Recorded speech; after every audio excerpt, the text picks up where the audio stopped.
백룸 세계는 레벨 2부터 본격적으로 매우 위험한 공간이 됩니다. 오늘은 저번 시간에서 설명해드리지 못한 엔티티 9번 페이슬링과 엔티티 10번 스킨스틸러에 대해 설명해드리고자 합니다. 개체번호 9번 별명 페이슬링. 엔티티 9 페이슬링은 백룸에서 가장 흔하게 마주하게 될 엔티티 중 하나입니다. 터널 속 꿈, 그리고 레벨 3 전기실에서 관찰되며 이름을 직역하면 얼굴 없는 것이란 뜻이 됩니다. 주로 얼굴을 알아볼 수 없는 인간형 엔티티로 개체의 외모와 연령대 등은 굉장히 다양해서 같은 페이슬링이지만 세부 종류별로 따로 나뉠 정도라고 합니다. 크게 구분하자면 어른 페이슬링과 어린이 페이슬링으로 나뉘는데, 재미있게도 사람에게 적대적인 건 아이 유형의 페이슬링들로 대부분의 공격 사례는 어린이 모습을 한 페이슬링과 마주했을 때 일어나고, 반대로 어른 페이슬링은 계란 귀신과 같이 얼굴이 없는 점을 제외하고는 사람에게 호의적이거나 무해한 편입니다. 아이 페이슬링들은 대개 두세 명의 개체들이 무리지어 다니며 대부분 여자아이의 모습을 하고 있는데, 조그만 칼과 같은 도구로 방랑자들을 습격한다고 합니다. 하지만 방랑자들을 항상 죽이려는 목적이 아니기 때문에 가끔 단순히 깜짝 놀래키거나 장난치려는 목적으로 접근한 경우도 있다고 합니다. 개체가 매우 다양하기 때문에 개체별로 살아남을 수 있는 생존 가이드 역시 다양합니다. 분홍 드레스 페이슬링. 페이슬링 중에서 위험한 부류로 마주하면 사실상 죽음의 선고나 다름없다고 여겨집니다. 마주치게 된다면 눈을 감고 죽음을 받아들이십시오. 노인 페이슬링. 등이 굽고 지팡이를 든 나이 든 노인 형상의 페이슬링입니다. 간혹가다 방랑자에게 접근해 아무것도 없는 얼굴로 빤히 마주보는데 특별히 해를 가하지는 않습니다. 가끔 방랑자에게 다가와 악수를 청하고 악수를 받아주게 된다면 매우 기뻐하는 모습을 보이며 자리를 떠난다고 합니다. 폴리곤형 페이슬링. 폴리곤 덩어리의 모습을 한 어른형 페이슬링입니다. 신체의 재질은 플라스틱인 것으로 추정되는데 잡음 같은 소리를 내며 페이슬링들이 노클리핑을 했을 경우 이런 식으로 변한다고 합니다. 나체 페이슬링. 아무것도 있지 않은 나체의 상태로 돌아다니는 페이슬링으로 성별을 알아볼 수 있는 생식기 같은 신체 부위가 전무하다고 합니다. 레벨을 떠돌아다니다가 누구에게 포착당하면 도망치기 때문에 위험하지는 않습니다. 그림자 페이슬링. 그림자처럼 새까만 형태의 페이슬링으로 진짜 그림자와는 달리 실체가 있다고 합니다.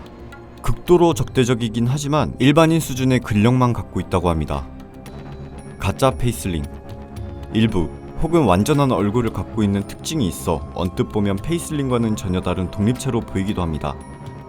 반쪽짜리 눈, 입, 이빨 등 얼굴의 일부분만을 가진 경우가 많은데, 기묘한 모습을 제외한다면 일반적인 어른형 페이슬링의 행동 패턴을 보여 위험하지는 않습니다. 세뇌된 페이슬링. 엔티티 7 앵무새 제리에게 세뇌당한 페이슬링으로 발견한 방랑자들을 제리에게 데려가려고 시도합니다. 이 개체는 자체적으로 위험하지는 않으나 제리가 정신을 오염시키기 때문에 주의가 필요합니다. 호텔 바이마르 투숙객. 방랑자가 레벨 401에서 7일 이상 머무르게 된다면 방랑자는 얼굴과 정체성을 잃게 되며 페이슬링으로 바뀐다고 합니다. 따로 개체 자체는 위험하지는 않습니다. 기억 페이슬링. 페이슬링 중 가장 위험한 부류로 마주치기가 굉장히 어렵습니다. 원래의 얼굴은 없지만 보는 사람이 가장 보고 싶어 하고 특히 소중히 여기는 사람의 특징을 갖고 접근합니다. 개체의 공격성은 가장 높다고 알려져 있습니다. 개체번호 10번 별명 스킨스틸러. 엔티티 10 스킨스틸러는 백룸 전역에서 볼 수 있는 개체로 주로 거주가는 구역, 터널 속 꿈, 그리고 레벨 3인 전기실에서 주로 출몰하는 개체입니다.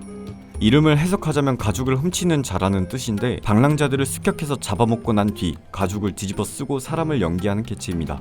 인간의 가죽을 쓰지 않는 본래의 모습은 키가 크고 옅은 노란 피부를 가진 사람처럼 생겼고 하얗게 가라앉은 눈을 가지고 있다고 합니다.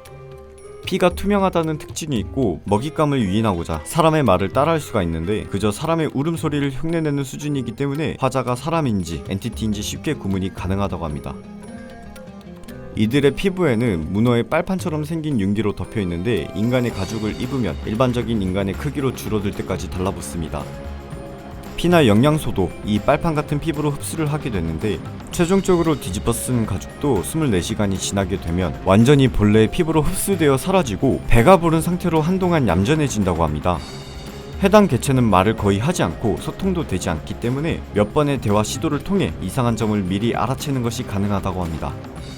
또한 배가 부른 상태에서는 얌전하기 때문에 되도록이면 자극하지 말고 멀리 도망쳐야 합니다. 백룸 세계에서 자주 보이는 개체들입니다. 되도록이면 기억하는 것이 여러분의 생존에 도움이 될 것입니다. 지금까지 시청해주셔서 감사합니다.